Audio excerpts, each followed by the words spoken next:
Buenas noches a todos. Bienvenidos a nuestra película. Como habrán observado, hemos instalado en el vestíbulo asistencia médica totalmente gratuita con solo presentar la entrada. Hay máscaras de oxígeno a su disposición, de modo que, si durante la proyección la persona que está detrás de usted le pide su ticket, no se lo dé.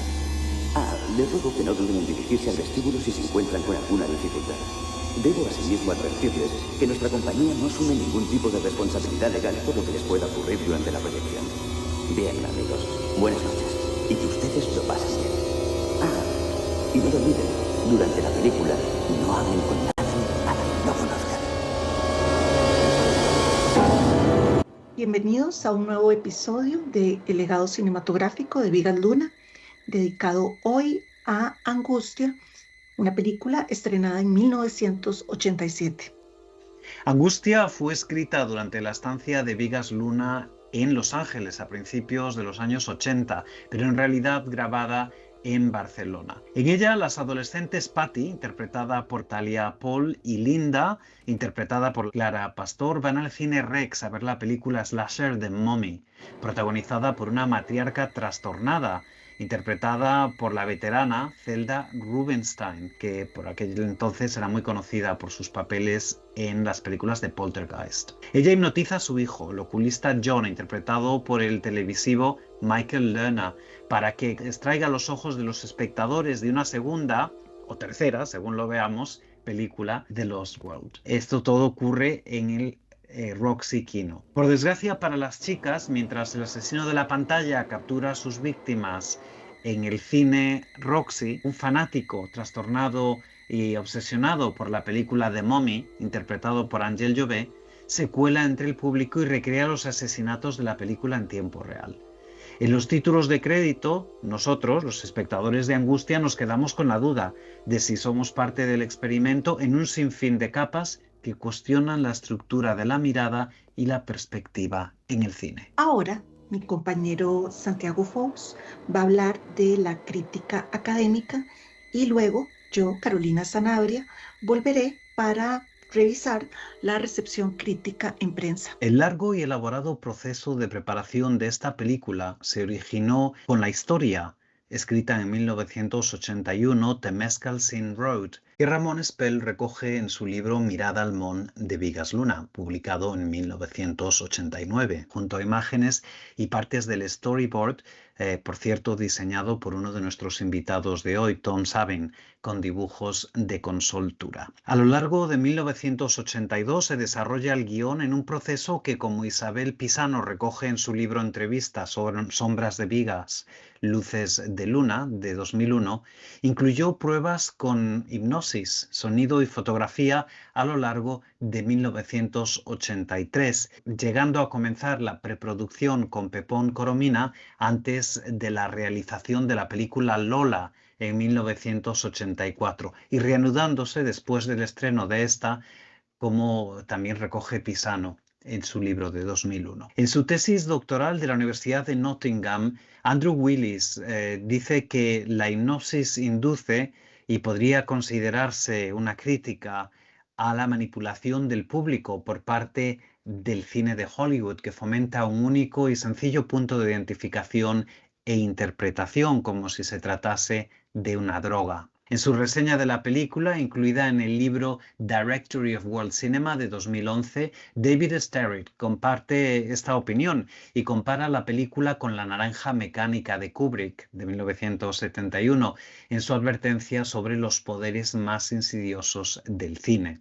Como sostienen tanto Willis como Weinrichter en La línea del vientre, el libro de 1992, o Fantoni y Minella en su libro Vigas Luna del año 2000, Angustia es consciente de la teoría cinematográfica y es una película en gran medida conceptual. Como tal, la película podría animar a los espectadores a ser más conscientes de la ideología implícita en las películas que ven. Este mensaje también se transmite a través de la presencia de la luz del proyector como mediadora del engaño del cine.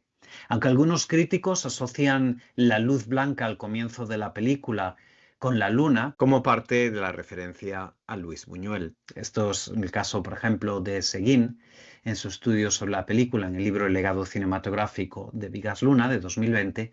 La presencia ineludible del foco en la pantalla, incluso antes de que comience la película, es, como explico en mi libro de próxima aparición de Films of Bigas Luna, un claro recordatorio del proyector de cine. En el ensayo al que me refería antes, Seguín estudia la insistencia en la circularidad de la película como imagen de trampa.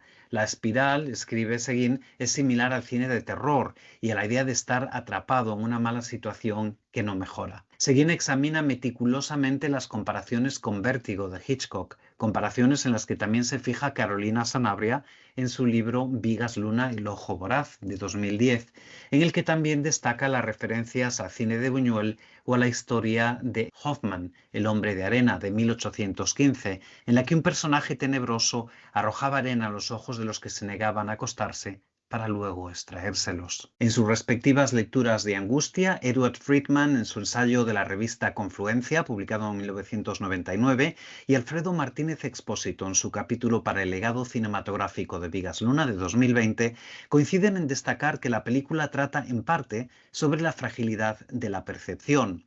Una fragilidad que, citando a Martínez Expósito, persigue al espectador con nociones de vulnerabilidad física y psicológica ante el poder de las imágenes. En 1987, Bigas Luna estrena Angustia y ya para entonces era una celebridad.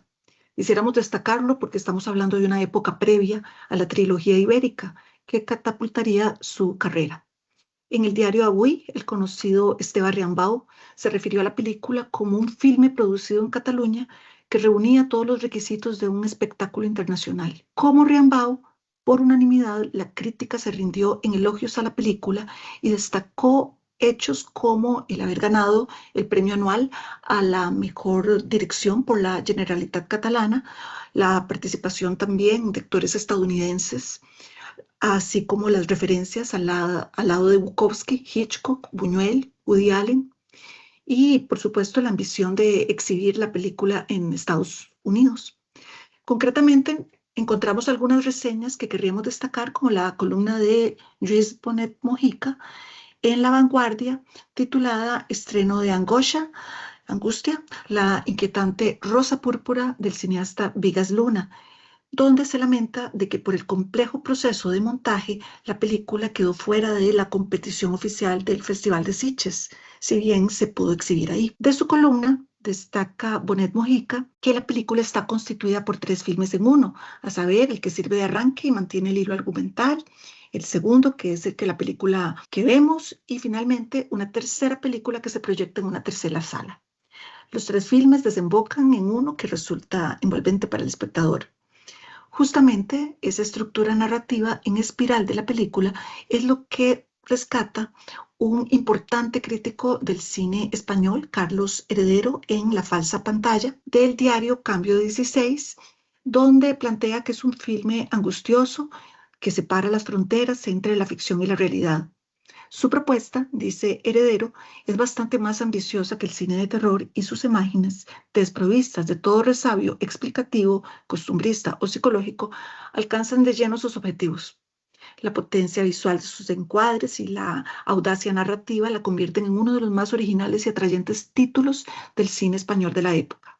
Finalmente, otro de los elementos estructurantes de la película que destaca la crítica y que se puede ver en parte de lo que decía Warner, es el thriller, según otro gran crítico del cine como José Luis Warner para La Vanguardia, que definió Angustia como un malicioso ejercicio del cine dentro del cine, disfrazada de película de serie B con alma de arte y ensayo, donde se entremezclan extremos de la caricatura en un escenario gótico. Pues empezamos la mesa redonda y voy a empezar presentando a uno de nuestros invitados de hoy, Tom Sabin. Tom era un editor freelance en Los Ángeles que había editado todo tipo de películas imaginables, educativas, comerciales, corporativas, videoclips, documentales, cortometrajes, programas de televisión, hasta que Bigas lo descubrió y le ofreció un puesto como editor de Reborn en Los Ángeles a principios de los años 80. Su primera experiencia editando un largometraje. Anguish fue su segundo, ya en Barcelona, y por tanto editó las dos únicas películas que Bigas Luna rodó en inglés. Sus inicios se remontan a Nueva Inglaterra, donde con 14 años ejerció como actor trabajando en teatros locales. Tras licenciarse en la Universidad de Denver, donde se especializó en cine y medios de comunicación y en fotografía, trabajó como técnico de sonido en películas de deportes de aventuras y de esquí extremo para canales como NBC en Nueva York y también para varias productoras locales de Denver. Después se especializó en montaje audiovisual, trabajando para la empresa de postproducción The Fine Cut. Durante su último proyecto en Denver trabajó con Robert Redford y luego se trasladó a Los Ángeles, donde se encargó del montaje del programa Real People de canal NBC y que fue además ganador de premios Emmy. Mientras editaba Anguish en Barcelona, le ofrecieron la oportunidad de dirigir anuncios. Su primer anuncio ganó un León de Plata en el Festival de Cine Publicitario de Cannes, el equivalente a un Oscar en publicidad, lo que marcó el inicio de su carrera como director de filmes publicitarios durante 30 años. Dirigió más de 300 spots y ganó numerosos premios que incluyen el New York Film Festival o el Grand Prix de San Sebastián, así como 3 Leones en Cannes. Fundó además la productora de publicidad Monkey Films. Desde el año 2007 ha escrito guiones de películas como Formentera, Two Fingers and a Thumb y Archipiélago. Actualmente está trabajando en el siguiente guión. Gracias por aceptar nuestra invitación, Tom, y bienvenido al legado cinematográfico de Bigas Luna. Gracias, Santiago. Gracias a ti. Encantado de estar aquí. Bienvenido. Bienvenido, Tommy. Pasamos a presentar a Rosa. Rosa Vergés, licenciada en Historia del Arte, ha colaborado como script y ayudante de dirección con Vicente Aranda, Bigas Luna, José Antonio Salgot, Francesc Betriu, Agustí Villaronga y Rubira Veleta, entre otros. Ha escrito y dirigido las películas Boom Boom, que le mereció el Goya a la ópera prima en 1991, Souvenir, Tic Tac, la cual mereció el premio Ciutat de Barcelona, y 8 Films Around the World del Lincoln Center en Nueva York en 1998. También Iris y las series ¿Para qué sirve un marido?, de Televisión Española, y la francesa Histoire de Famille para Arte TV.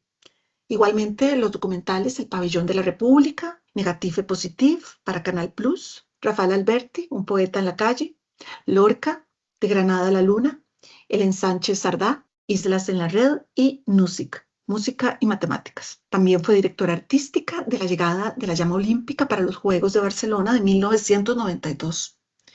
Rosa imparte clases de cine en diversas universidades y ha publicado artículos como La mitad del cielo para el Festival de Málaga, Flores en el jardín, En tiempos modernos, o José Luis Borao, un cineasta furtivo, para la revista Studies in Spanish and Latin American Cinemas, publicada por Intellect. Ha creado el podcast La Mirada Curiosa para el Casha Forum Plus 2025 y ha publicado Be Natural sobre la cineasta Alice Guy, Extra para las GAE y La Torre de Sal en la editorial Alfaguara.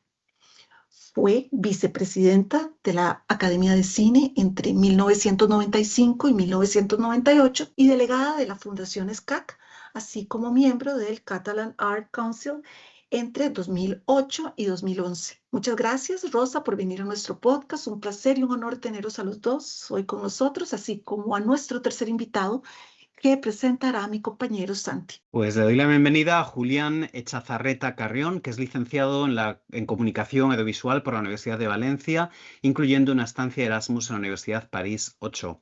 Tras sus estudios de licenciatura, completó cursos de doctorado en la Universidad de Valencia, de la que también obtuvo un diploma de estudios avanzados con un proyecto sobre Kieślowski en 2004, compaginando sus estudios con la docencia en instituciones como la Diputación de Valencia y trabajos de realización para Canal 9 o Malvarrosa Media. Entre 2003 y 2008 fue profesor asociado en la Universidad de Valencia, pasando después a trabajar para Radio Televisión Española, donde ejerce en el área de cultura de los informativos de Radio Televisión Española Catalunya, haciendo noticias para el informatiu, para Telediario y Canal 24 Horas. Ha impartido numerosas comunicaciones en congresos y simposios de cine y comunicación y es autor de varios ensayos académicos, entre ellos Angustia o la siniestra cinefilia de Bigas Luna, publicado en los Cuadernos de la Academia en 1999. en el número 5 más concretamente. Disponible además en su integridad en la Biblioteca Virtual Miguel de Cervantes para quien desee leerlo, lo cual evidentemente recomendamos. Y pondremos un enlace en las notas del episodio. Bienvenido, Julián, y muchas gracias por aceptar nuestra invitación. Muchas gracias. Bueno, pues os damos la bienvenida de nuevo a los tres y las gracias. Rosa, Tom, Julián, estamos encantados de contar con vosotros en el episodio de hoy dedicado a una de las películas más importantes de la filmografía de Bigas Luna, como fue y sigue siendo Angustia. Es una película que se sigue pasando, que tiene muchísimo interés. Es un lujazo para nosotros tener a dos miembros de la producción original de la película. Y antes de nada, como es la primera vez que venís al podcast, nos gustaría preguntaros, como solemos hacer con todos nuestros invitados, ¿cómo llegáis a Bigas Luna? ¿Cómo llega su llamada para esta película? No sé, Rosa, si puedes empezar tú. Sí, entre otras cosas, me hace especial gracia que nos encontremos Tom y yo aquí, porque Tom representa esta parte de la película que en un principio tenía que rodarse en Estados Unidos y yo encajo en ayudar a hacer verosímil un cine en Barcelona como si fuera, ¿no? Como si estuviera en Los Ángeles, ¿no? Ya nos contarás cómo localizasteis además. A ver, yo intenté no conocer a Bigas por vergüenza. Quiero decir que yo me quería dedicar al cine, había trabajado ya como meritoria de dirección en alguna película y un día me pasaron su teléfono para que lo llamara. Él iba a rodar una película que era Bilbao y me moría tanto de vergüenza que no lo llamé.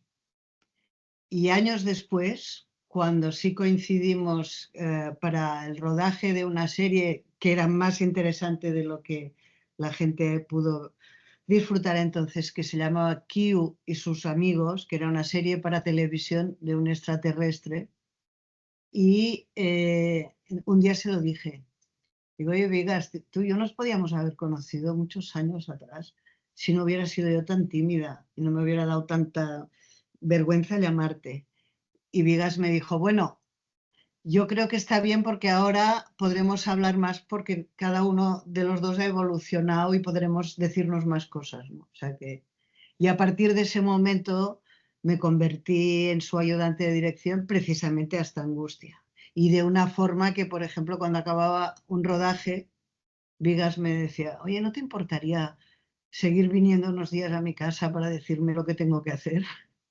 Quiero decir que establecí una relación con él muy bonita. Qué Profesional y personal. Sí. Tom. Muy bien.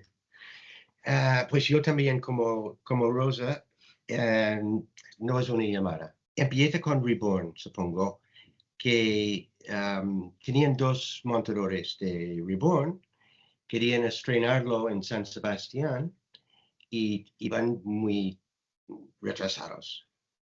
Bigas estaba en Barcelona porque murió su madre, había problemas en postproducción. Entonces, ¿quién van a llamar? A mí no, pero, pero tenía un amigo que tenía una amiga que era producer de coordinación en Los Ángeles y él decía que conocía un montador que era muy bueno, que era yo, y me ha ido allí, me han dado el trabajo, Luis Urte. Sí. Tenía la suerte de que tenía dos meses de trabajo, de montaje, que eran unas máquinas Chem de Alemania, muy buenos. Pero estuvimos 3 montadores. Entonces, yo era el último a llegar y yo tenía el trabajo por la noche. Entonces, vivía en Laurel Canyon, que invocaba a West Hollywood, y era como media hora llegar a la playa de Santa Mónica, donde estaba la sala. Y iba a la playa, comía a las 4 y a las 5 estaba trabajando hasta las 12 de la noche. Y era fantástico, porque Anastasi, que era el montador principal. Anastasi Rino, sí. Sí, él se ha ido, el otro Patrick, no sé qué, era un americano, también se ha ido y estaba ahí solo. Trabajaba, ¿sabes? Sin molestias, con mucho flow por la noche, hasta las 12, cuando la puerta se abría y Luis Luis Urte, que era el productor. que el productor entraba, lo enseñaba lo que ha hecho, que era Esto era sin conocer a Vigas todavía. Sí, sin conocer a Vigas. Entonces, él miraba lo que he hecho por el día. Fuimos a tomar algo a las 12 de la noche. Hacíamos grandes amigos. Y luego venía Vigas después de este incidente con su madre. Y también conectamos bastante bien. Y teníamos un poco de vida social aparte de solo el trabajo. Acabamos la película a tiempo. Todos fuimos a San Sebastián. Y se acabó muy bonito. Pero Vigas quería quedarse en Los Ángeles porque tenía otro proyecto que se llamaba Anguish, que quería mover en Los Ángeles. Pero ya no tenía la casa que ha puesto la productora de... Por lo tanto, decía a mí, ¿por qué no buscamos un sitio juntos que tiene parking para mi Cadillac descapotable, por cierto? ¿Tu Cadillac? No, de Vigas. Y así lo hicimos. Y vivimos juntos durante un par de años, quizás. Vigas trabajaba muchísimo. Siempre trabajando. Y... Bueno, había una cosa muy importante que creo que hicisteis en ese momento, que fue a la hora de trasladar la película a España, fue muy importante que hicisteis un storyboard, ¿no? O sea, que íbamos como muy marcados. El story existía antes. Sí, yo quiero preguntarte esto. Ahora, gracias. Sí, entonces, decimos como era 3 películas, uno dentro de otro, dentro de otro, más con una capa encima, la audiencia, los espectadores que estaban mirando y claro, en la misma historia también, muy importante.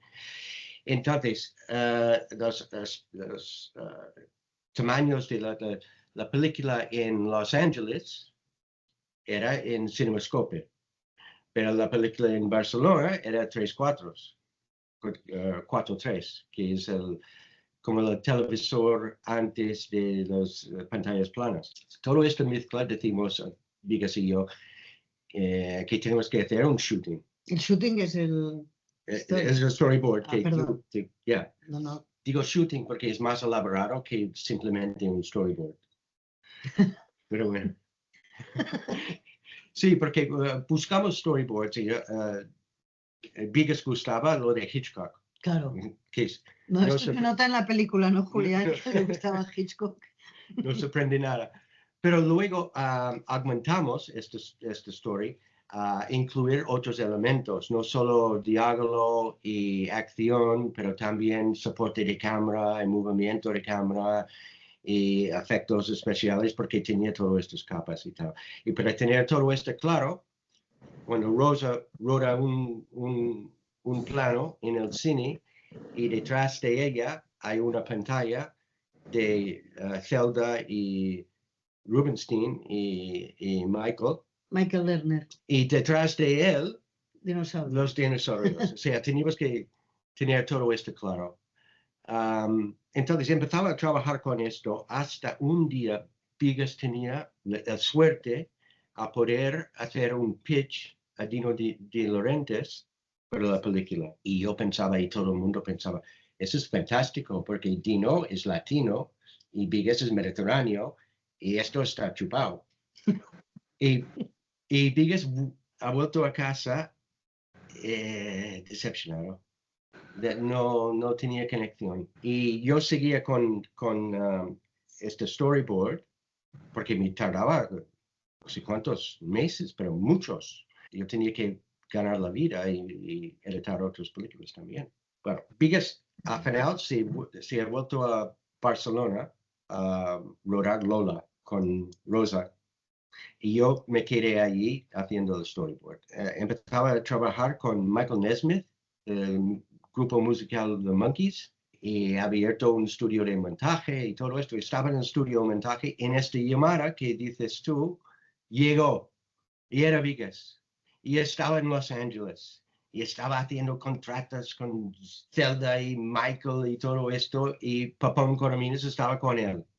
Bueno, hay que decir que Pepón Coromina, aparte de que fue un personaje imprescindible para Vigas, también lo fue para todo el cine catalán que se hizo en Barcelona, entre otras cosas. Creo que fue el primero que hizo lo que ahora conocemos con tanta facilidad, que son las miniseries, que fue el texto de Mercè Rodoreda de La Plaza del Diamante, que era una serie para televisión y además película en el cine, o sea, por no decir que produjo la primera película de Almodóvar, ¿no? Sí, sí, sí. O sea, que era todo un Exactamente. personaje. Y Salgado, ¿no? También. Muchos. Sí. La otra cosa, y ahora que estamos hablando de otra gente, este storyboard lo he hecho con dibujos como un niño de 3 años. Y una vez que y lo mandaba cada noche a Vigas por fax, porque email no había. Y él ha vuelto a mandarme por fax. Y cuando todo estaba de acuerdo en todo, venía Consultura a hacer los dibujos de verdad. Porque Consultura no es solamente una actriz, que hace vestuario, incluso para Salvador Dalí. Castings. También es dibujante, tú. Me estoy enterando ahora. Julián, nos gustaría saber qué es lo que te llamó a ti para escribir un ensayo sobre esta película de Vigas Luna. A ver, he tenido que hacer un ejercicio de memoria porque claro, hace muchos años que lo escribí. Yo recuerdo que en la época fue poco después de acabar de estudiar y en la época se estrenó en la trilogía de Jamón Jamón, La Teta y la Luna, y estaba bastante Vigas Luna, que en el momento estaba bastante de moda. Yo supongo, porque eso sí que no me acuerdo, pero supongo que paralelamente o anteriormente yo había visto Angustia por la tele, en la 2, en estos programas tan maravillosos que solían hacer. Yo tenía un vídeo VHS y me solía grabar bastantes películas y esta seguro que me la grabé, entonces la vería. Y bueno, también supongo que recién salió de la universidad, pues estudias mucho Hitchcock y tal, y veías claramente bastantes concomitancias, bastantes cosas, que dices, ostras, esto es justo lo que hemos visto de Hitchcock y tal. Me pareció una película súper potente, me pareció súper original, me pareció la verdad que maravillosa. También eso, muy Ventana Indiscreta, muy Psicosis, y era como, jolín, me pareció, además, remarcando también bueno, que supongo que creo que luego lo preguntarás, pero en el momento en que se hizo, o sea, en el año 87 la veo como una película súper moderna, súper transgresora, súper original, muy bien hecha. ¿Y puedo preguntarle una cosa yo, Julián? Claro. ¿Tú te creíste que parte de la historia pasaba en Los Ángeles? Y yo me lo creía absolutamente, vamos, o sea, de cabo a rabo. No se lo he preguntado nunca a nadie, pero... O sea, yo a día de hoy todavía no sí. entiendo que esta película se haya hecho en Barcelona, no sé ni dónde la habéis hecho, o sea, pero es totalmente creíble, vamos, absolutamente. Sí, Totalmente, sí, nos pasa a todos, o sea, es increíble que haya sido en Mercabarna, ¿no? Creo que se rodó parte, sí. Una de las cosas que pasó en esta época, que recuerdo yendo a localizar, bueno, lo que es Mercabarna sí que era una cuestión de construcción y había un cine muy grande en el que podíamos rodar. Pero las otras pantallas, el segundo cine, era donde quitaba los ojos. No, es que fue una cosa, a mí me impresionó muchísimo, porque Vigas, yo iba con el director de fotografía, que era José María Civit, y con Vigas y con producción, íbamos a localizar cines antiguos. Y cine que llegábamos lo habían tirado y había un supermercado. Y bueno, llegó un momento que queríamos quedarnos un cine, el Bonanova, para pasar películas de los Beatles los sábados por la noche. No nos podíamos creer. Y llegó un momento que encontramos, fuera de Barcelona, encontramos un cine que era exactamente el cine como el de Woody Allen en La Rosa Púrpura del Cairo, pero un cine precioso, con las butacas de terciopelo, con una barra afuera. Era una maravilla. Y lo habían vendido, iban a hacer un supermercado y por mucho que lloramos no nos dejaron por 3 semanas rodar la película allí. Yo no sabes lo que llegué a insistir, a decir, pero ver, es que quedará, es un legado para toda la vida este cine. Y yo creo que si Vigas hubiera conseguido aquel cine, hubiera podido enseñarlo mucho más, no centrarse tanto en la pantalla, porque hubiera sido... Esto es no sé cómo podía manejar tanto la parte técnica, que era muy compleja en esta película, con crear todo este ambiente tan sofocante, ¿no? Y al mismo tiempo tan tributo al cine que ha visto, ¿no? ¿Fue el Cineclub Pedro IV en Besos Mar, por casualidad, el cine que usasteis? Sí. Sí, ¿no? El de que el asesino era Àngel Jové. Ya. Pobre Àngel. ¿Qué Tengo que cine decir que era? ¿Qué cine era? el Pere Quart estaba. No, ya no existe. Que ya no existe. No existe. Pero bueno, esta cosa para producción era muy complejo y para la dirección artística también, y encima rodar en inglés, porque no me acordaba yo de esto. Rodar en inglés con un equipo que era de aquí. Y para mí lo más complicado, desde luego, era, claro, porque Vigas quería el cine, ya que defendía al espectador y los cines, pues lo quería lleno. Entonces, rodar cada día con tanta figuración, por mucho que estuviera sentada, y en aquella época en los rodajes se fumaba. Oh, yeah. Los rodajes se fumaban. Y en el cine también. En el cine se fumaba. Y entonces, claro, había una pantalla, casi todo lo que hay en una sala de cine es inflamable. Y entonces yo prohibí fumar. Y recuerdo que me vino Michael Lerner, que fumaba puros, y Vigas también, y me vino y me dijo, mira Rosa, dice, ¿a ti te gusta Hitchcock? Digo, sí. Orson Welles, sí.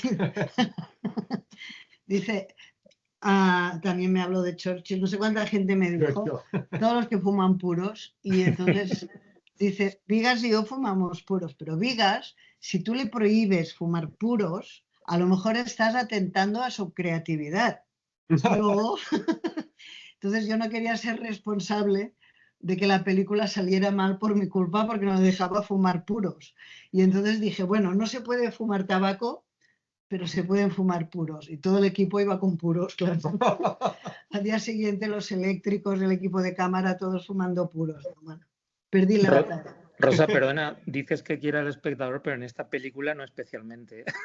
En esta película lo maltrata al espectador bastante. Bueno, tengo que decir que el otro día Tom y yo, pues preparando un poco esta intervención que nos gusta tanto, decidimos ver la película juntos también. Sí. Mira, yo sufrí tantísimo. Hoy le decía con soltura, digo, yo lo que no entiendo es que, claro, tú estás en una película, bueno, trae los ojos de buey, ¿quién los tiene? El tal, el bisturí, el tal. Y es todo como muy, no sé, que no te enteras de qué va la película. Quiero decir que cuando la ves como una espectadora, a mí me dio una angustia, pero desde luego pensé, nunca me había fijado que el título era tan oportuno, porque creaba lo que quería crear. Y es que también tiene ese elemento que tú dices, Rosa, del ojo cercenado, que a mí me recuerda, por cierto, mucho a un Jean Andalou de Buñuel.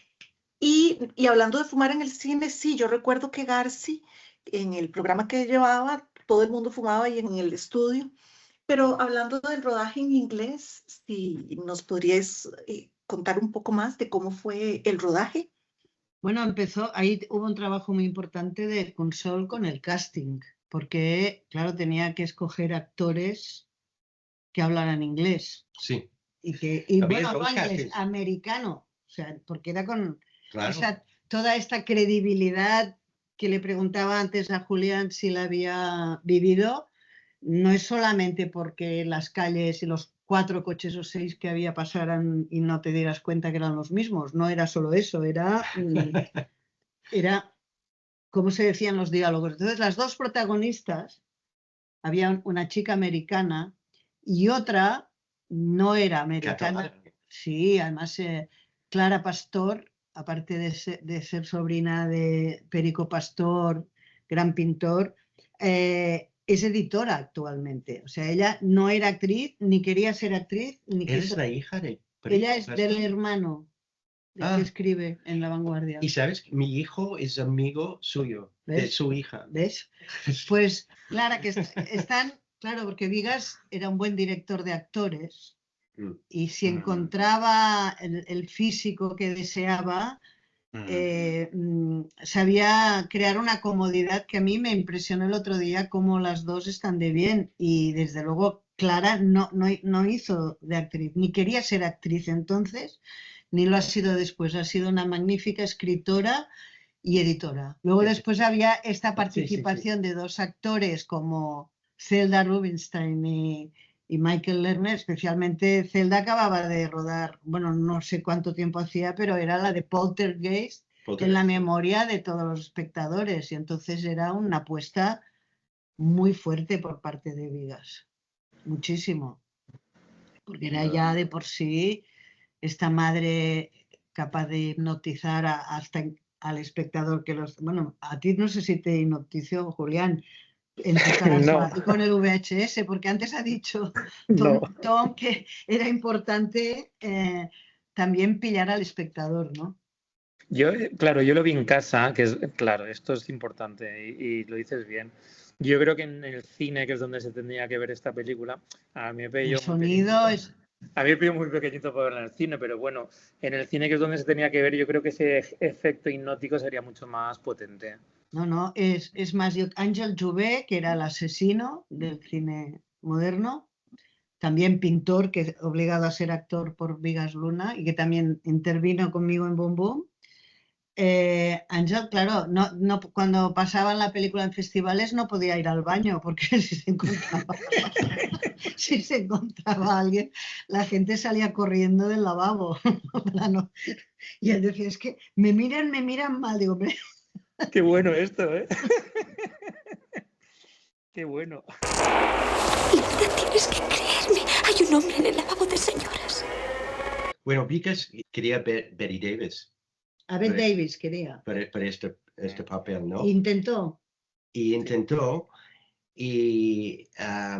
resulta que Betty Davis nació en 1908, igual que mi padre, en Massachusetts, igual que mi padre y yo. Y tenía 77 años cuando Vigas ha pedido que viene a Barcelona a rodar esto y murió 2 años más tarde o 3, no lo sé. Pero me sospecho que no estaba en condiciones a venir 3 meses a Barcelona y tal. Pero imagínate la diferencia en esta película si era Betty Davis. Qué oscuro. Y Vigas tenía una fascinación con Hitchcock y con Betty Davis, porque en Reborn empieza sobre los títulos con Betty Davis Eyes. Esta canción, ¿recuerdas? Betty Davis Eyes. ¿No recuerdas? No, pero la cantas muy bien. ¿Y Michael Lerner cómo aparece? No lo sé. ¿Dónde es? Que este no era mi departamento, yo era en montaje. O sea, yo había leído que Betty Davis y dijo que no, en parte por eso, porque ya no quería viajar a Barcelona para rodarlo, quería rodarlo en Los Ángeles y también porque los estudios no querían como que ella trabajase a esa edad, para no desmitificar un poco el mito, ¿no? Querían como esto que ahora se habla tanto, ¿no? Del edadismo en el cine también y de la idea de que no querían como que el mito Betty Davis apareciese a su edad en una película, ¿no? Pero de hecho os quería comentar que hablabais del sonido, tanto Anastasi Rinos como también Ricard Casals pasaron por el podcast y espero de hecho que los dos vuelvan para cuando hablemos de otras películas, porque vamos película por película, pero de atrás adelante. Entonces cuando lleguemos a las primeras, espero que vuelvan al los podcast. Cracks totales. Sí, además encantadores, sí, muy amables. Es una cosa que comentamos el otro día, de que aparte de que estaba bien montada la película, porque está bien montada, el sonido es muy envolvente y es muy bueno. Y la música de José Manuel Pagán sí. Bueno, es que está muy bien colocada, ¿no? Sí, funciona muy bien. Esto que has dicho tú antes, Julián, esta evocación a Hitchcock, ¿no? Con todo esto de... Michael Lerner lo invitamos en Los Ángeles cuando hicimos el homenaje allí en el 2022 y no pudo venir, y 2023 fue de hecho, y luego falleció a las pocas semanas también, sí. Bueno, quería preguntar, de hecho, Julián, en el ensayo sitúas la película, bueno, a nivel de industria de cine español, bueno, evidentemente en los años 80, hablas del decreto Miró, no sé si nos puedes dar un poquito más de contexto. ¿Cómo encaja esta película que, como hemos dicho, fue concebida en Estados Unidos pero rodada en Barcelona en este marco, en este contexto del que hablas en tu ensayo? Pues sí, lo que vengo a decir un poco es que el decreto Miró lo que intentó fue acabar un poco con lo que se llamaba como la españolada, que eran las películas estas, las comedias de Esteso y Pajares, todas estas cosas que estaban teniendo muchísimo éxito. Acordaros también que era la época de la eclosión del videoclub, y en el videoclub estas películas eran una mina de oro, arrasaban. Y entonces el decreto Miró lo que intentó fue volver un poco a un cine un poco más de calidad, un cine más academicista, y lo consiguió. Y de hecho, a partir de Los Santos Inocentes, que fue un éxito absoluto, triunfó en Cannes, interpretación y no sé qué más ganó, bueno, fue una película de prestigio y tal. La Colmena, películas así. Entonces se creó como un patrón que a lo largo de los años 80 se siguió. Y un poco en el objetivo de acabar con esto, con esta comedia. O sea, en el momento en que se hace Angustia, que es en el 87, digamos que podríamos decir un poco que existe este tipo de película como muy literaria, como muy basadas en novelas clásicas que se adaptan de una manera muy correcta al cine, pero también a veces un poco anquilosada, a veces un poco aburrida. Y luego también están las típicas comedias que nunca dejan de estar, pues, de Fernando Colomo, de García Sánchez y todo esto. Y en ese contexto yo creo que tiene especial mérito una peli como Angustia, porque se sale bastante un poco de lo que había. No sé, pues puedo decir, por ejemplo, en el 87 había películas como El Bosque Animado, que sería un poco lo que os digo del decreto Miró, Divinas Palabras, La Estanquera de Valleca, luego Viva la Banda, que es una comedia así bastante más como lo que os decía, Moros y Cristianos, que es de las últimas de Berlanga, ya un poco hizo de madre, digamos, y tal, La Vida Alegre, que también sería dentro del contexto este de comedias. Y la película para mí de Bigarruna tiene mérito por eso, porque se sale un poco del patrón, o sea, se sale un poco de... entiendo que se beneficia igualmente de la ley Miró y tuvo sus subvenciones y se pudo aprovechar, pero sin tener que recurrir a lo fácil, ¿no?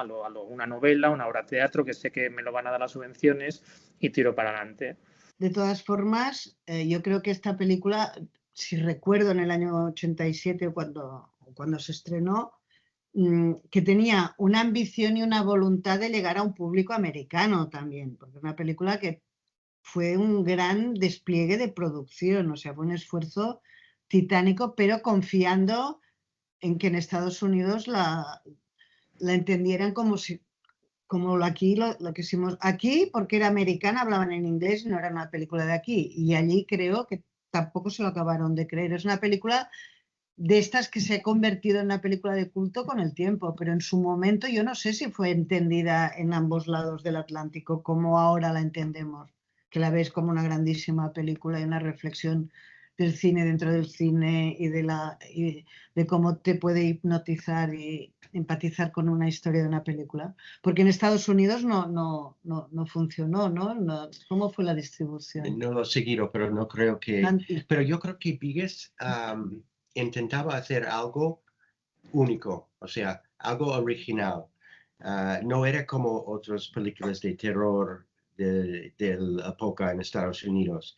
Esto era algo que intentaba incluir al oriente y al espectador dentro de la película. Que esto no ha hecho nadie antes, creo yo. Luego había unos... Al revés, Buster Keaton, ¿no? Que se metía dentro de la película. Buster Keaton. Sí. Aquella película es el moderno Sherlock Holmes, ¿no? Creo que es. Sí. Se mete dentro, que es el proyecto que se mete en la película, pero directamente. Pero es diferente. Y La Rosa Púrpura del Cairo también, pero es diferente. Es al revés. El personaje sale de la película Rosa Púrpura del Cairo. Sí. En Estados Unidos, de hecho, la película tiene mucho éxito ahora. Como dice Rosa, es una película de culto, y de hecho en Los Ángeles, que pasamos las películas en American Cinema Effect, tanto en el Eurocinema como en Los Feliz, la primera en agotar entradas por encima de Jamón Jamón y de todas las demás que mostramos fue Angustia. Así que, y bueno, y además tuvo un exitazo, se podía haber pasado 2 veces fácilmente, pero bien, y sigue teniendo muchísimo éxito. O sea, yo creo que es una película que tiene todavía mucho recorrido. La impresión que decís que produce al espectador, creo que es algo que ahora se vería de otra forma. Y es una película adelantada como lo han sido Sin lugar a dudas, muchas otras, porque yo creo que el cine, Sí. aparte de las películas, aparte de tener que ser buenas o redondas, como les llamamos, tienen que ser oportunas. Sí, Sin duda. muy importante. Y esta se adelantó. Ahora que habéis mencionado anécdotas del rodaje, como esta tan simpática de Ángel Jové, que no podía ir al baño, también me imagino que hubo algunas otras más. ¿Os recordáis de alguna concretamente? Yo sí, yo recuerdo una que me impactó mucho precisamente porque estábamos rodando ficción, el espectador, todo lo que hemos hablado hasta ese momento. Y entonces el Michael Lerner, que está sacando los ojos, cuando le descubren, él amenaza con un bisturí a una niña como de 12 o 13 años, que era gordita, con unas trenzas, y hay como los dinosaurios en la pantalla, y él coge a la niña y con el bisturí la lleva hasta el escenario, amenazándola. Entonces, cuando íbamos a rodar el plano, que ya estaban en el palo escénico y tenía que salir con la niña y el bisturí, la niña no salía. Y motor, acción. Y no aparecía nadie. Entonces yo, como era la ayudante de dirección, fui a preguntar qué pasaba. Y lo que pasaba lo estaba solucionando Consol. Lo que pasaba es que en el momento que a esta niña le puso Michael Lerner el bisturí en el cuello, en este preciso momento, como la vida es así, a esta niña le vino la regla. Y nunca nadie le había hablado del tema. Su madre no se lo había contado. Tú imagínate lo que es estar haciendo de actriz en una película que te amenacen con un cuchillo y notar que estás sangrando. O sea, es que para ella fue un trauma. Y por otro lado, pues, claro, Consol tuvo que contárselo y con paciencia y a solas. Con lo cual yo salía, vigas, todo el equipo esperando, cámara, todo preparado. ¿Qué pasa? Tenemos un pequeño problema, pero ya se va a solucionar, porque lo que no puedes hacer es contarlo, ¿no? Pero siempre me ha impresionado mucho qué cosas de la vida... La vida va paralelamente a los rodajes. Es un grupo de gente que crea una familia efímera, que estás rodando una película, sí, pero la vida sigue y a cada uno le pasan cosas los mismos días de rodaje, ¿no? Bueno, sigue y no sigue, porque para mí, me gustaría, tú tienes más experiencia que yo, pero para mí un rodaje de una película es 4 meses donde tu vida está cerrado en esta burbuja de esta gente en este sitio y trabajas 14 horas al día y duermes 6, ¿sabes? Y vuelves a hacerlo otra vez y no hay, estás un poco aislado del resto del mundo. Sí, no, yo me refería... Y dentro de esta burbuja, la gente que se casa, se muere, se enamora, no. Todas estas cosas pasan dentro de una película, es increíble. Pero yo siempre pongo de ejemplo, ¿cómo es la película esta de Spielberg, En busca del arca perdida? Iban a rodar la lucha con los látigos en un mercado. Tuvieron allí sí que había storyboard o como tú quieras del mercado, los tal. Y entonces vino el de producción y dijo, no hay acuerdo con las autoridades de este país, el rodaje de una semana ¿Qué vais a decir? Se tiene que rodar en esta mañana. Entonces los buenos directores, como fue el caso, de repente... ¿Puedo acabarlo, por favor? Sí. Harrison Ford, para acabar con el rodaje, Harrison Ford saca su pistola y lo mata el tío. Es una escena emblemática del cine, pero que nace de cosas que ocurren, como le ocurrió a Orson Welles cuando rodaba Otelo y no llegó el vestuario, y como no llegó el vestuario que tenía Raccord, lo cambió todo y pasaba en una sauna, ¿no? Y mataba allí. Y claro, aquello es mucho más bonito, pero yo me refería a este tipo de cosas, ¿no? Sí. Que la vida... ¿No, Carolina? Que la vida también, cuando dices anécdotas, son cosas que... Sí. Yo desde luego creo que el más preparado que estás, o sea, teniendo el storyboard este que tenías tú, estás más preparado para hacer cambios y mejorar lo que hay en el papel. Si hay dudas o no estás inseguridades y todo esto... No, yo te digo que rodar con vigas, no sé qué os han dicho los demás, era de una facilidad todo. Sí. Llegabas a una localización y te preguntaba, ¿qué? ¿Me tiene que gustar, no? Sí. Sí. Todo el mundo lo decía, todo el mundo lo dice. No, Todos yo coincidían. en el rodaje de Sí. Anguish, precisamente, me acuerdo que un día, después de comer, yo tenía que preparar el plan del día siguiente. Y entonces, en el cuartito donde estaba preparando, entró Vigas y me dice, ¿te importa que haga un poco la siesta aquí, que había un sofá? No, siéntate y haz la siesta. Y de repente entraba alguien y decía, oye, que el camión que quieres para mañana, que no está. Oye, que la actriz se ha puesto enferma. Oye, y así iban pasando. Y de repente No podía dormir. Vigas se levanta y me dice, aquí no hay quien haga la siesta. Yo no sabía que pasaban tantas cosas en una película, ¿no? Y no lo sabía porque precisamente el trabajo consistía en que no se enterara y solamente se dedicara a disfrutar. Y él tenía esta capacidad, no solamente de disfrutar él dirigiendo, sino hacer disfrutar a los demás. Sí. Y esta cosa de que si no salen como está previsto, él lo hacía muy bien. Sí. Yo es el recuerdo que tengo, ¿eh? Yo. Nunca tuve miedo a otros directores en esa época, no sabías cómo decirles, esto no puede ser, búscate otra cosa, porque había algunos que te tiraban el guión al suelo y podían enfadarse muchísimo, y él no. Os lo han dicho también, ¿no? Sí, claro. Sí. En esas relaciones con la tradición del thriller que estaba ya consolidado en Estados Unidos, sobre todo para esos años, ahora como decía Tom, ¿teníais mente otras referencias aparte de Hitchcock, que ya lo habéis mencionado, para el terror clásico americano? Bueno, en esta época había más películas aparte de Poltergeist, que nuestra querida Zelda estaba, Viernes 13, The Shining, Kubrick. Resplandor. Resplandor de Kubrick, todo esto.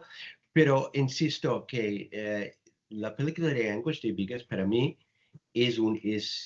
no sigue un patrón de otras películas. Yo creo que ha hecho una cosa que muy pocos directores llegan a hacer, que es algo original.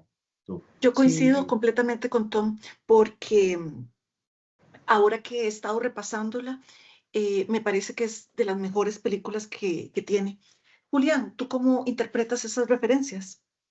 Pues yo estoy de acuerdo con vosotros. Yo creo que la película se sale bastante. Sí que es verdad que en el final, y lo comentaba en el artículo también, sí que es verdad que el final, justo el final de la película, cae un poco en ciertos tópicos bueno, eso, de películas como Viernes 13, donde el asesino reaparece una vez que ha muerto y demás, y un poco como dar el sustito final y hace como un guiño, hace un guiño al cine clásico, incluso también critico bastante, me ha hecho gracia, claro, leerlo años después me hace gracia, cuando el personaje de la pantalla alude a Patty, creo que es, y le tira un punzón, creo que se lo clava y tal. Y como que se salta aquí un poco todo el código que ha creado hasta ese momento, un poco aquí como que lo rompe, ¿no? Y como que hace un truquito ahí un poco que no me acaba de gustar a nivel un poco de narrativo, digamos.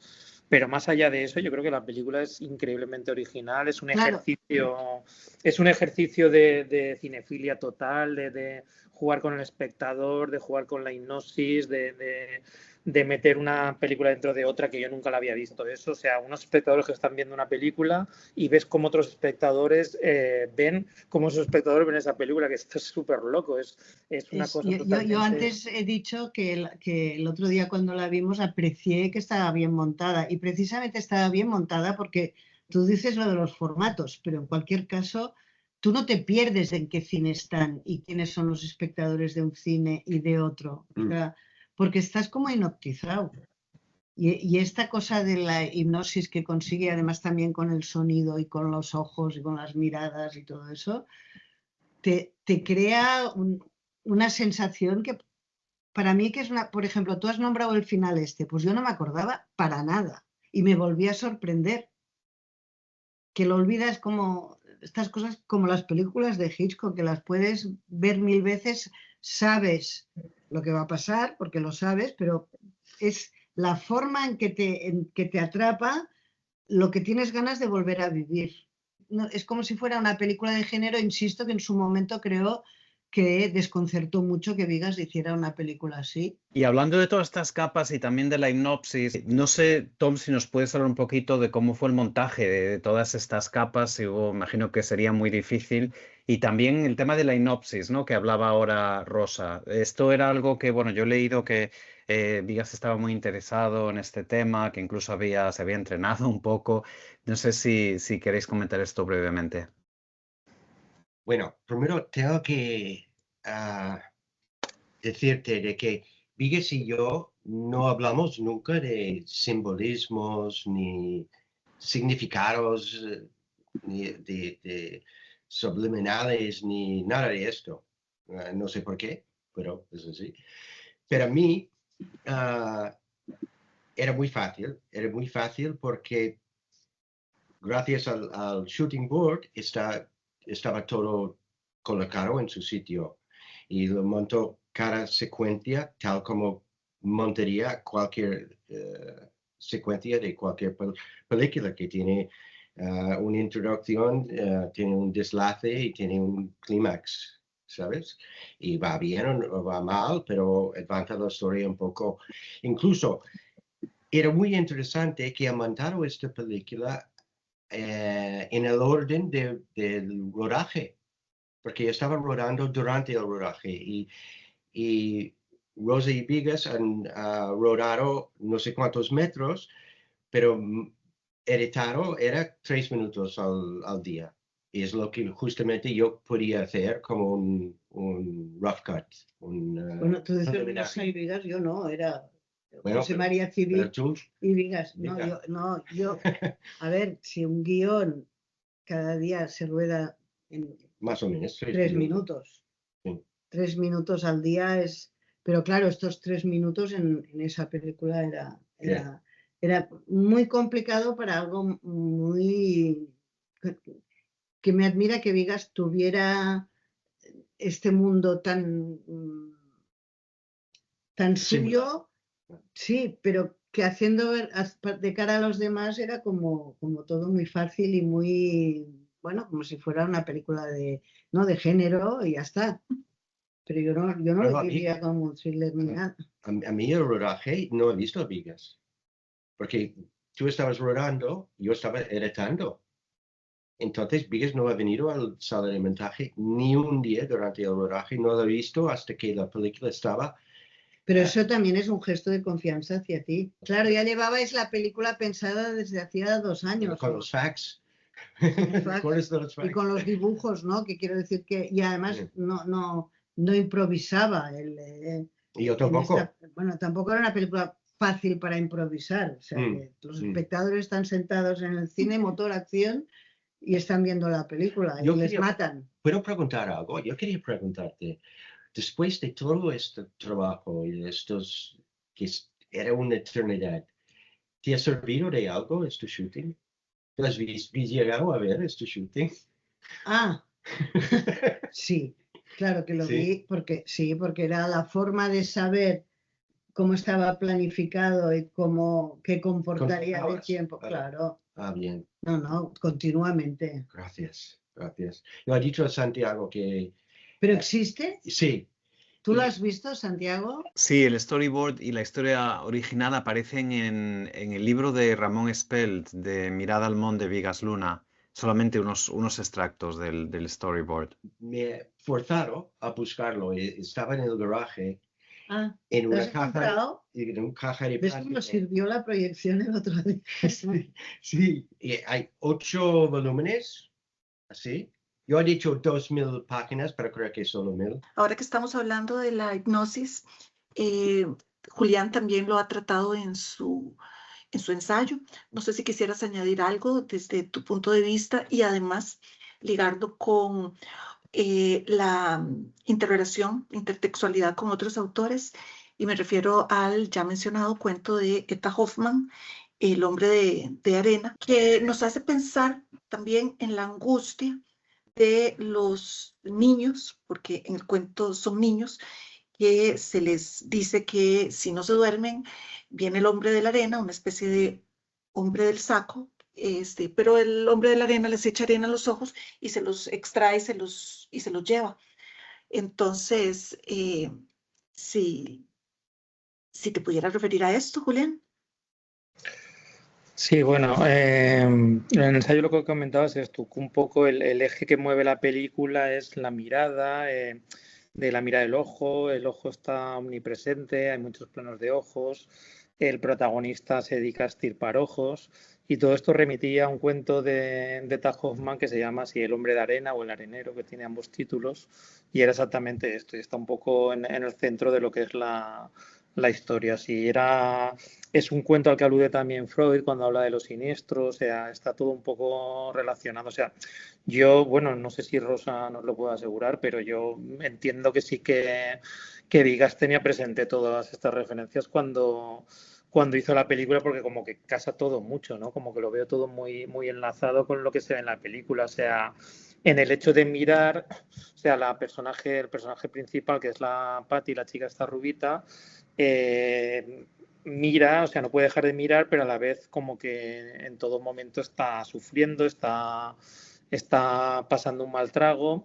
Ella se imagina que, o sea, aparentemente no se entiende por qué, pero luego lo que ella se lo pasa tan mal que en cualquier otra peli sería, oye, pues te estás pasando un mal trago y ya está.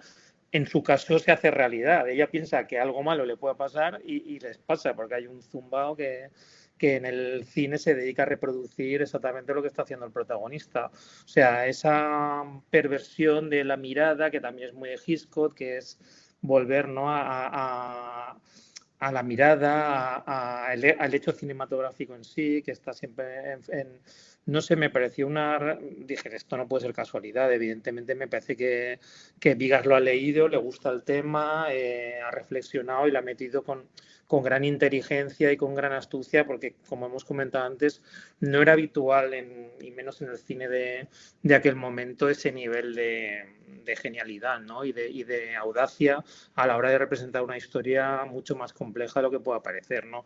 No es la simple historia de un loco que se dedica a estirpar ojos porque está loco y luego otro loco le imita en el cine, sino que hay mucho mecanismo ahí de duplicidad, de extrañamiento, del hecho cinematográfico en sí, de la mirada, que está todo muy bien hilvanado y muy bien llevado a cabo, la verdad.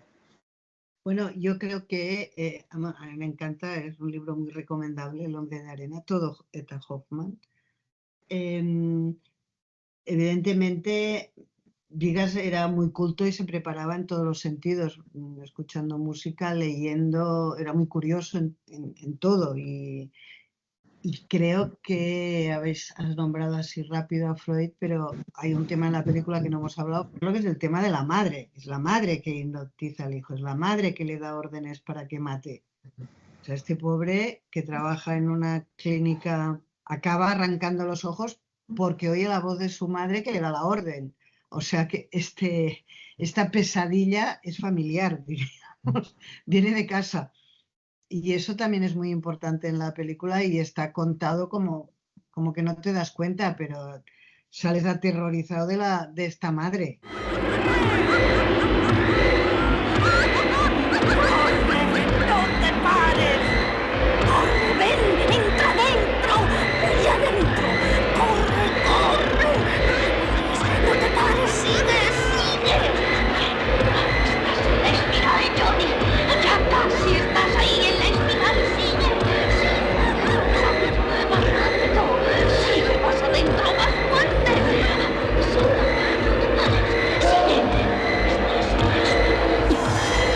De hecho, una de las películas que están viendo se llama The Mummy.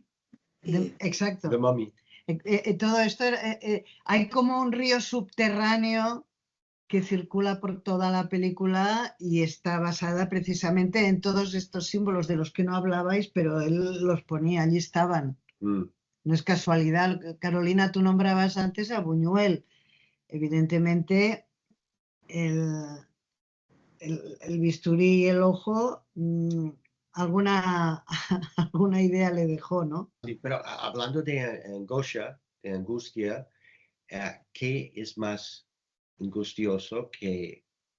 Cortar la mirada.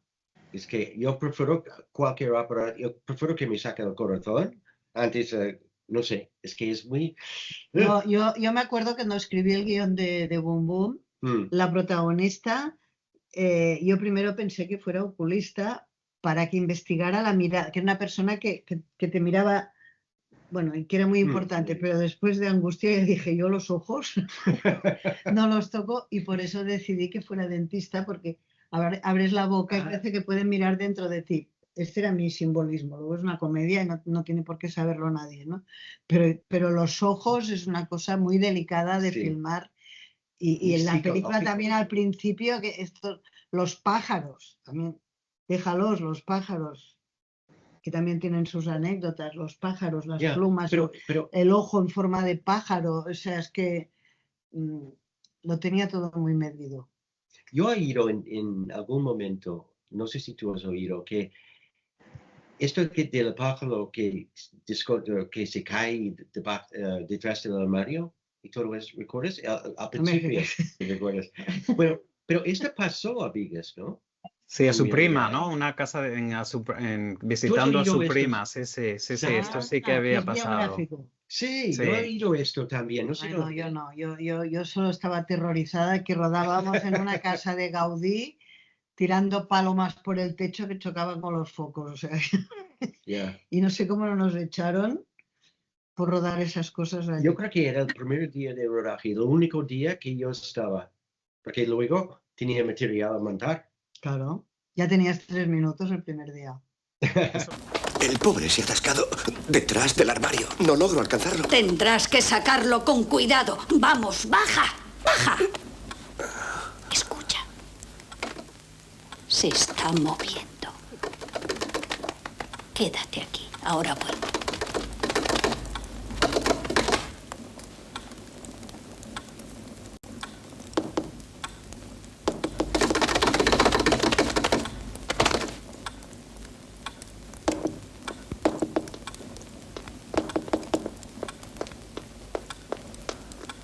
Toma. Usa esto. Con cuidado. No vayas a hacerle daño. Despacio. Despacio. Con cuidado.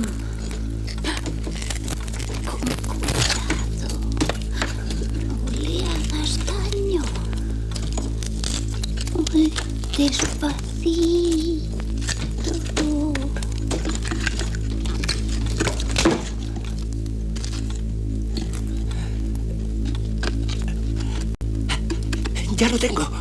Ya lo tengo, mamá. Despacio. Despacio.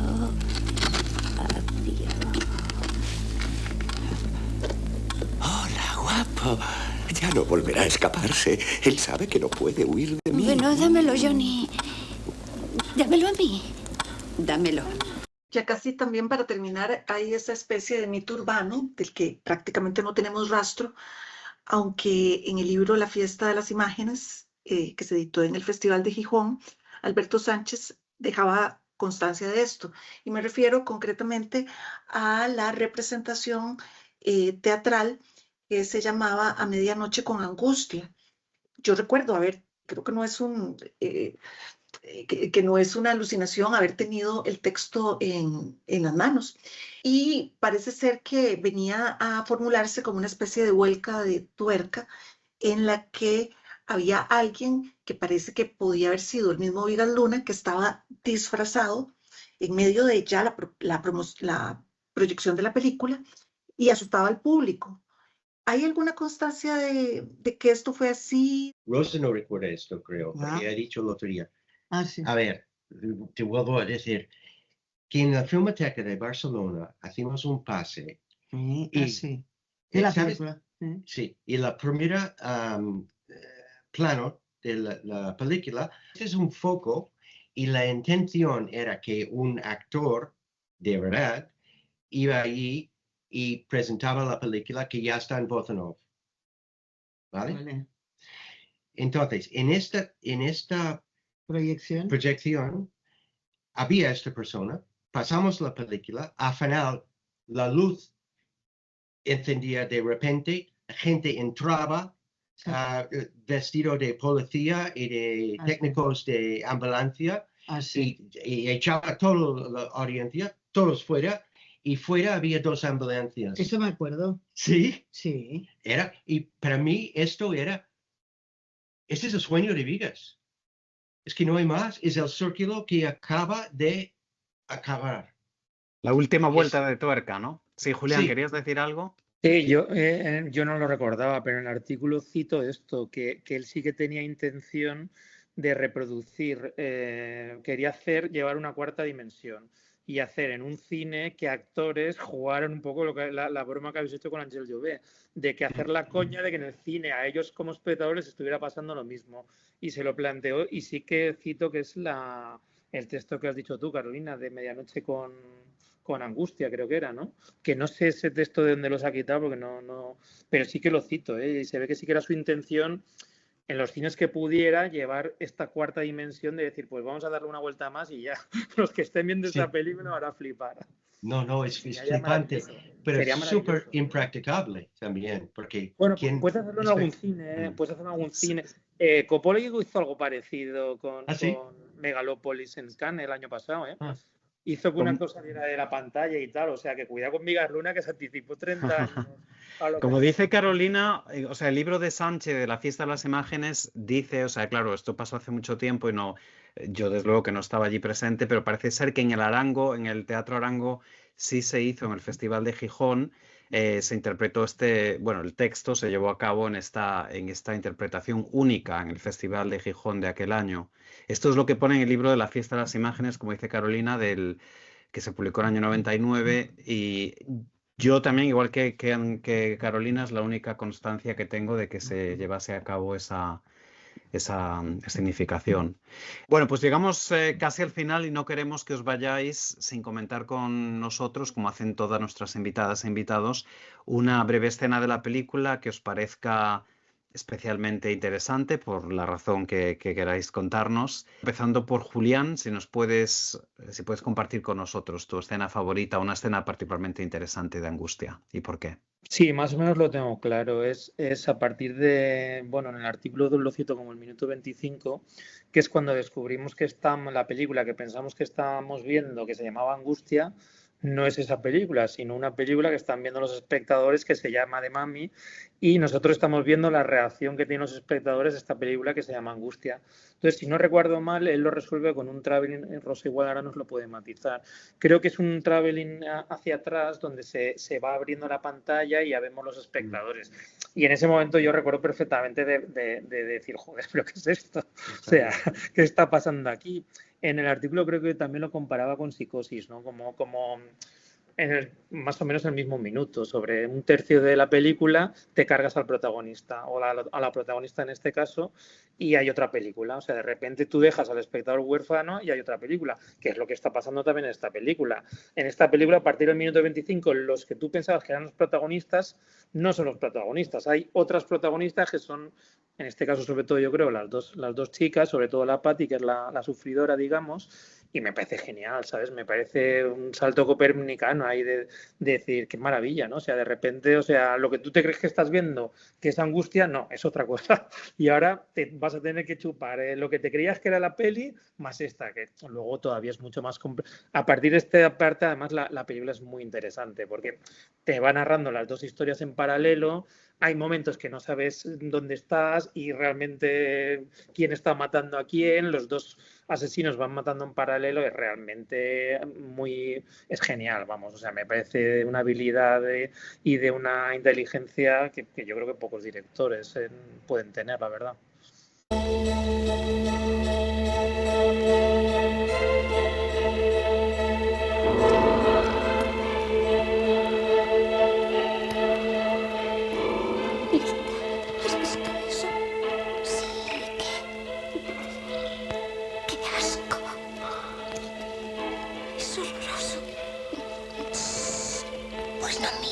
Tom. Bueno, estoy totalmente de acuerdo con Julián, que tiene observaciones muchos mejores que los míos, porque yo tengo un par de... Todo esto lo tengo asumado. Y luego hay pequeños detalles como el porrón lleno de leche, que es tan típico de Vigas. Es que Vigas es una parte de su vida, el porrón. No, si se va de vacaciones, lleva el porrón tú. Y estos detalles me gustaban mucho en la película. La estructura, ya que lo dice Julián, es muy interesante y muy importante, pero lo dejo así. Ella no sabe lo mucho que te necesitan en la clínica. Soy un buen chico, ¿verdad, mamá? Sí, a mí me parece que, ya que he sido invitada generosamente a este podcast, tengo que decir que me impresiona muchísimo en la película una cosa que no hemos comentado, que afecta a los que hacen cine, es decir, los títulos de crédito. Porque Vigas se permite obligarnos a quedarnos a ver los títulos de crédito porque tiene a todo el equipo sentado en el cine y se van levantando hasta que queda un espectador y acaban los títulos de crédito. Que esto es como un homenaje al cine que a mí me emociona mucho. Esto es genial. Y a mí también me gusta que no es la primera pantalla, es la segunda película que tiene los títulos. No son los títulos de Mami. De Mami. Pero son los títulos de la gente que ha participado en la película. Claro, visto desde visto desde la tercera capa. Sí. Sí. Por eso que es un guiño hasta el final de este juego de muñecas una dentro de otra.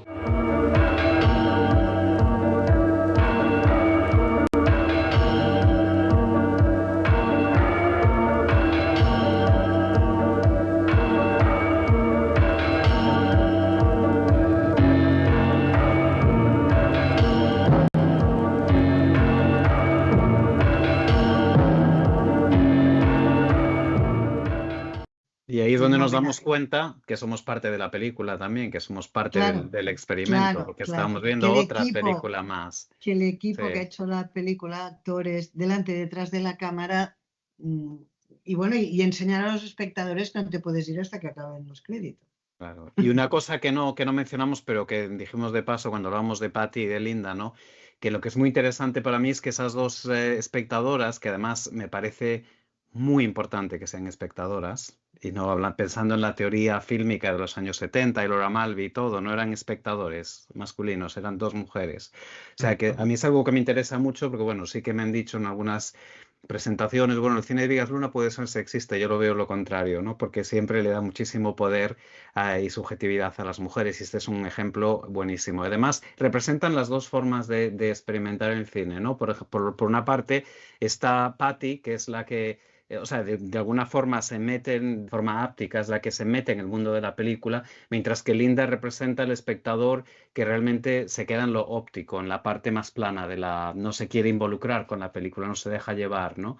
Entonces son las dos posibilidades, opciones que tenemos los espectadores y espectadoras en este caso de involucrarnos hasta cierto punto, ¿no? En la película. Y qué curioso que la que se involucra más es la que realmente tiene razón, ¿no? En este caso, porque algo está pasando. Es que a mí me llama mucho la atención que ambas son adolescentes, es decir, casi niñas. Y en el cuento de Hoffman, son niños a los que se les asusta.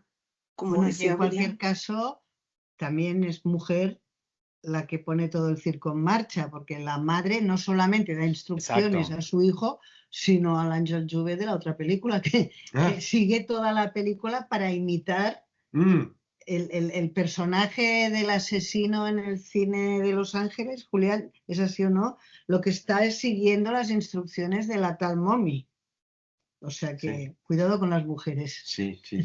Y esa luz también, por cierto, Tom, que antes mencionabas, cuando no tenemos el actor, funciona también como un recordatorio de esa otra mirada del cine, que es la mirada del proyector, ¿no? O sea, tenemos la mirada del espectador, de los personajes, y el ojo de la proyección también. El ojo del proyector. Por cierto, que lo cito en el artículo, al final matan al asesino un policía desde el proyector. O sea, es un poco el cine el que está matando a los personajes. Simbólicamente desde el mismo proyector te están matando. Es genial, también me parece genial, por cierto, ¿eh? Porque con lo fácil que sería meter el policía al lado y matarlo, digo, no, me voy al proyector y desde el proyector lo mato. ¿En qué están trabajando, Rosa, Tom, Julián? ¿Qué estáis haciendo ahora? Con un tema de un documental sobre una guitarra. La guitarra se llama La guitarra de Madronita Andreu, que hicieron un documental que se llama Un instante en vida ajena, que no sé si habéis visto. Pues es la historia de una guitarra, porque resulta que a principios del siglo XX, toda la época del modernismo, Barcelona precisamente había muchos luthiers y compositores como Montpou, Tárrega, como Montsalvatge, muchos después, que sacaron la guitarra de los burdeles o del flamenco y la llevaron como al mundo de la guitarra clásica. Y eso pasó en Barcelona en una vaquería, además.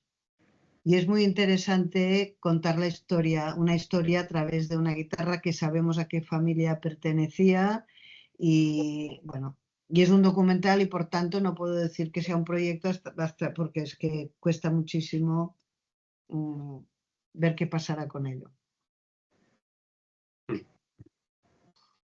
Estoy escribiendo. Estoy escribiendo. Tengo la mala suerte de que mis hijos que nacidos...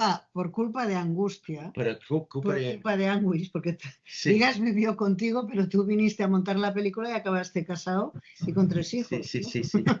Por culpa de Anguis también. Sí, ¿Ves que decías la realidad y el cine? Sí, Anguis ha cambiado mi vida, pero... La has definido. Yo era un montador de cine, de cine y otras cosas, en Los Ángeles, y acabé un director de anuncios de televisión con una mujer catalana y 3 hijos catalanes. Y mis hijos dicen, ¿cómo coño llegamos aquí? Y la única manera de explicarlo era, ¿y quién eres tú? Entonces estoy escribiendo un libro que explica quién soy yo y cómo llegamos aquí. Y empieza, porque mi vida no es muy interesante, empecé con Romulus en Roma, 60 antes de Cristo. Sí. Y todavía se llama las colinas Sabine. Yo soy Tom Sabine. Empezamos ahí y había una guerra. Ya se acabó en Angustia. Acabaron en Angustia. Y de ahí fuimos con Julio César, hacemos romanos.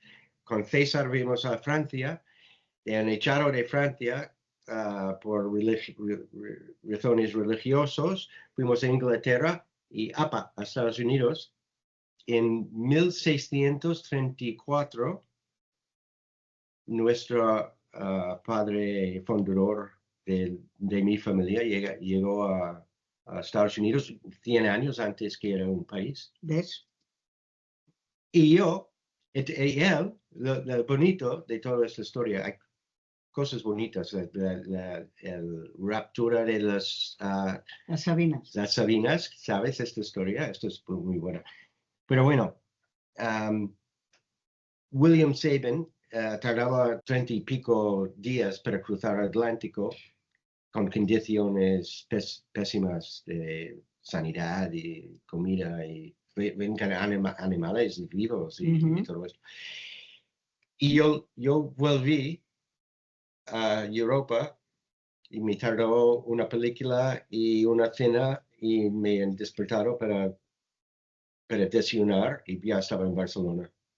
Y no te has movido.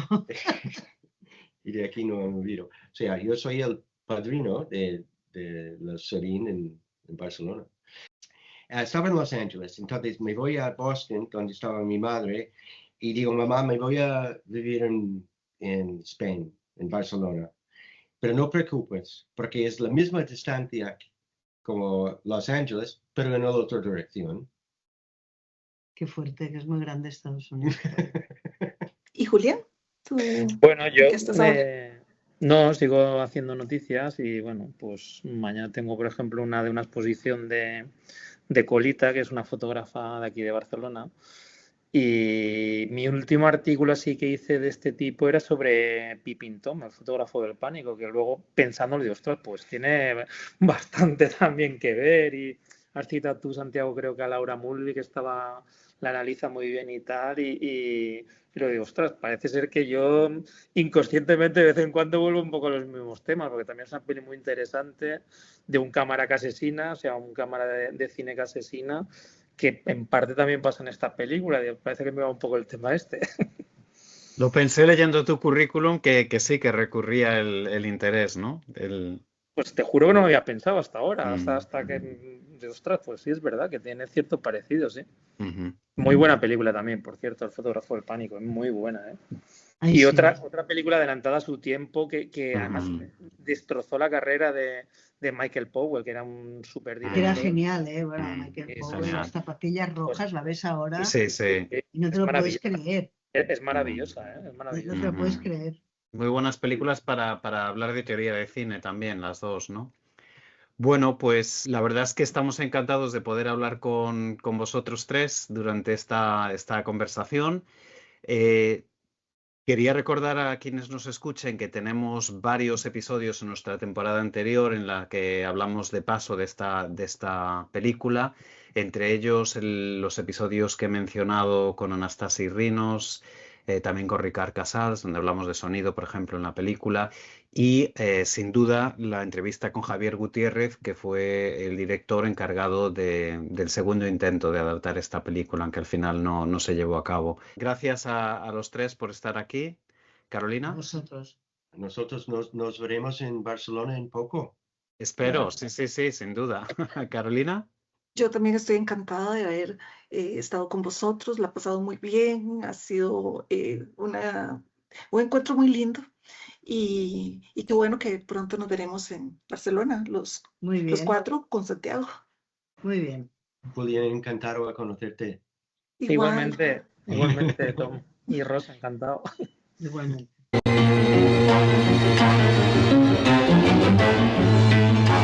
Les recordamos que este episodio ha sido producido y editado por quien les habla, Santiago Fouz Hernández. La investigación y el guión han corrido a cargo de nosotros, Carolina Sanabria y Santiago Fouz Hernández, anfitriones de este podcast. Aunque este sea el último episodio de 2025, volveremos el año que viene, en 2026, para cubrir las 5 películas que todavía nos faltan, empezando por Lola a principios de año y luego, como hemos venido haciendo en toda esta temporada, en orden cronológico inverso, hablaremos de Reborn, Caniche y Bilbao y culminando con Tatuaje a finales del año 2026, conmemorando así el 50 aniversario de la película debut de Bigas Luna. Bueno, último o penúltimo episodio del año.